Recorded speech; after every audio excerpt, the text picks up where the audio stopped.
वो अपने in the line of duty, वो जब सफाई करते करते उनके पास वो गियर नहीं था, मास्क नहीं था, तो वो जान उनकी चली गई, कीमती 2 जानें चली गई। तो मैंने सोचा कि मैं फैसलाबाद जाके उनकी फैमिली से बात करूं, मिलूं। तो नवाज शरीफ साहब से जब मैंने जिक्र किया तो उन्होंने कहा कि मैंने भी जाना है। तो हम दोनों फिर फैसलाबाद में, वो बहुत दूर इलाका था, लेकिन मुझे बड़ी सुकून, दिली सुकून पहुंचा जब मैं उनके गांव में गई। नवाज शरीफ साहब गए उनके गांव में। उनकी जो बेवाएं हैं, वो यंग बच्चियां हैं बेचारी, और छोटे छोटे उनके बच्चे थे, जिस किसी की भी उम्र 7 साल से ज़्यादा नहीं थी।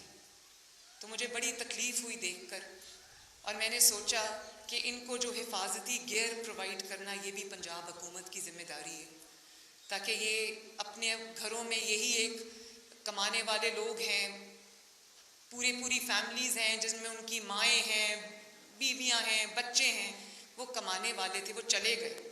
तो एक यंग उसकी बीवी थी, मेरे ख्याल 24 साल उसकी उम्र थी, उसने कहा कि मुझे भी आप जॉब दे दें ताकि मैं अपने बच्चे पाल सकूं। तो वो इंशाल्लाह मैं ज़रूर, पहली जो मैंने उनको कह दिया हुआ है कि उनको जॉब प्रोवाइड करें।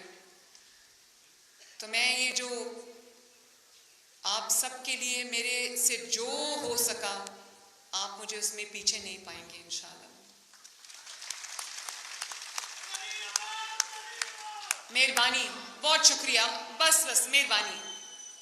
और अल्लाह करे कि हम हर त्यौहार पे, चाहे वो क्रिसमस हो, ईस्टर हो, किसी भी मज़हब का कोई भी त्यौहार हो, हम उसमें सब मिल के बैठें, एक दूसरे की खुशियाँ बांटें। और आज ये बिशप साहब ने मुझे कहा कि ईस्टर पे हमेशा रिवायती तौर पे